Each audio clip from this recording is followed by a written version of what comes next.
આ જીવન છે ને વારંવાર નથી આવવાનું. નાની જિંદગીમાં ઘણા બધા કામ કરવાના છે, અને એ તમારે નાની જિંદગીમાં જો મોટા કામ કરવા હશે ને તો કોઈ દેવનો સહારો જોશે. દેવના સહારા વગર તમે કોઈ કામ નહીં કરી શકો. અને દેવ તમને ક્યારે સહાય કરશે? ભગવાન તમને ક્યારે સહાય કરશે? એ ભગવાનના ઓટલે તમે જાશો તો. ભગવાન બધું સમજે. તન કી જાણે મન કી જાણે, જાણે ચિત્ત કી ચોરી. તમે એમ સમજો છો કે આ ભગવાનને કાંઈ ખબર નહીં પડતી હોય? હરેક વસ્તુ તમે સવારે ઉઠી અને રાત્રે સુવો ને ત્યાં સુધીની તમારી એક એક પળની ખબર ભગવાન રાખે છે કે તમે શું કર્યું આ જિંદગીમાં, કેટલું કમાણા રે જરા સરવાળો માંડજો. તમે ખરાબ કરો છો ગમે એ ખૂણામાં બેસીને, તમે એમ સમજો છો ભગવાનને ખબર નથી. હરેક જગ્યાએ પરમાત્મા જોવે છે. તમે કોઈના લઈને પછી મનમાં એવું ઈચ્છો છો કે મારે આના લઈને નથી દેવા, ઓલો તો માફ કરી દેશે પણ મારો ભગવાન માફ નહીં કરે. ખબર છે ભગવાનને બધી. અમુકને આપણે દીધા હોય ને પછી લેવાડાને મારી પાસે આવા પ્રશ્ન આવે એ કે બાપુ એને જોતા અત્યારે તમે દીધા ને પછી માંગવા ગયા ને તો 2-3 વાર કીધું દેશું ને પછી ત્રીજી વાર ગયા ને તો એમ કીધું કે તમારે થાય કરી લેજો. પણ ખરેખર જે એમ કે ને કે તમારાથી થાય કરી લેજો, એને કહેવાય અમારાથી તો કાંઈ નહીં થાય, પણ કરવા વાળો જેથી કરશે ને તેથી તારો જવાબ નહીં આપી શકે. અને અનીતિ કોઈની ઉધરી નથી. ક્યારેય કોઈમાં આશા ન રાખવી. પારકી આશા સદા નિરાશા. પારકાના ધનમાં શું તમે આશા રાખો? કોઈ દિવસ નહીં આશા રાખવાની. આપણે જરૂર હતી એ વ્યક્તિએ દીધું, અંગના લુગડા વેચીને એના દિયા ભાઈ ખૂબ સારું, ત્યારે મને જરૂરત દીધા, લે આ તારા પૈસા. આ જગતમાં એવાય માણસો પડ્યા છે સાહેબ, એવાય માણસો પડ્યા છે કે એના અંગના લુગડા વેચીને દઈ દે. આજે સત્યવાદી હરિશ્ચંદ્ર કળિયુગમાં જોવા મળે આવા કોણે? નકા તો આ વેલાય ડૂબી ગયો વાણ. નકરા જો આપણા જેવા પાપિયા ભેગા થાય તો ત્યારે ધરતી રસાતાળ જાય. પણ જ્યાં ધરતી ઉપર એવાય ગણાય છે કે દાન કરીને નામ નથી બોલાવતા. દવાખાનામાં પાડોશીનો દીકરો હોય, એમાં પાડોશીને મળવા જાય અને એને એમ કે ચિંતા કરમાં, હું તારા ભેગો બેઠો છું, લે 5 લાખ રૂપિયા રાખ. કોઈને કહેતો નહીં. સાહેબ આવાય પડ્યા છે.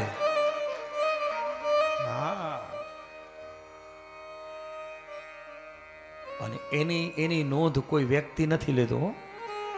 જે તમે ગુપ્ત કરો છો ને જે વસ્તુ, એની નોંધ કોઈ સારી વસ્તુ કરો કે ખરાબ કરો ગુપ્ત, એ કોઈ વ્યક્તિ નોંધ નથી લેતો.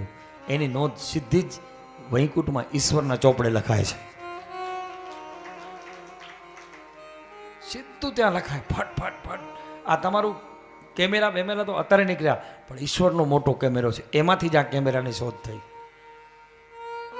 ચિત્રગુપ્તોએ મોકલેલા છે માનસ પુત્રો બ્રહ્માજીના. એ બધું જ જોવે છે, આખી સૃષ્ટિને જોવે છે.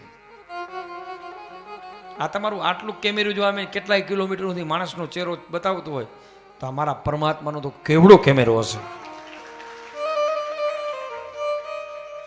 સોનોગ્રાફી આમ આર પાર શરીરમાં શું છે એ ખબર પડી જાય, એક્સરે થી ખબર પડી જાય.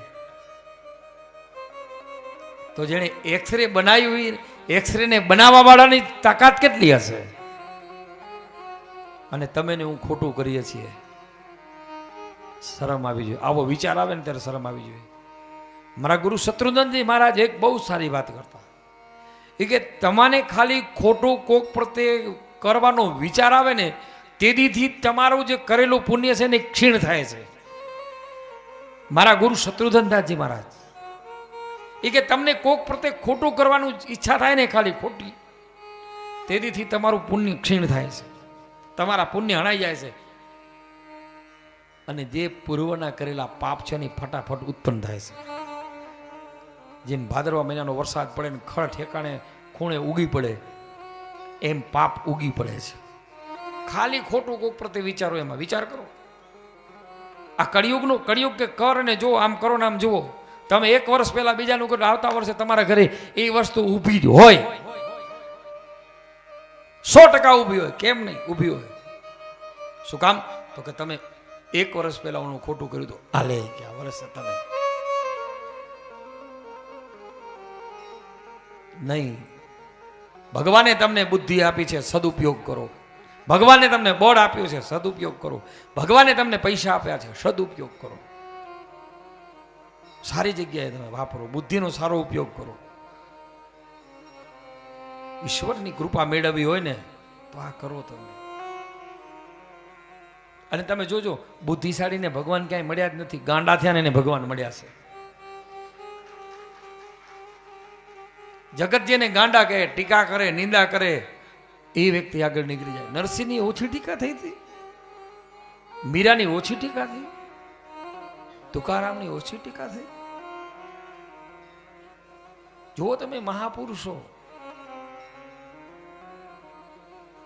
બાકી ટીકા ભલે નિંદા વાળો તો કરશે, તમારે શું કરવું એ જોવાનું. તમારે કોઈની નિંદા નહીં કરવાની. બાકી તો માણસ વિચિત્ર બની ગયો છે, કળિયુગનો માણસ. મોઢે મીઠું અને પેટમાં પાપ. આ વ્યક્તિ નરકના અધિકારી બને છે. એટલું મીઠું મીઠું મોઢે બોલે અને પેટમાં પાપ હોય.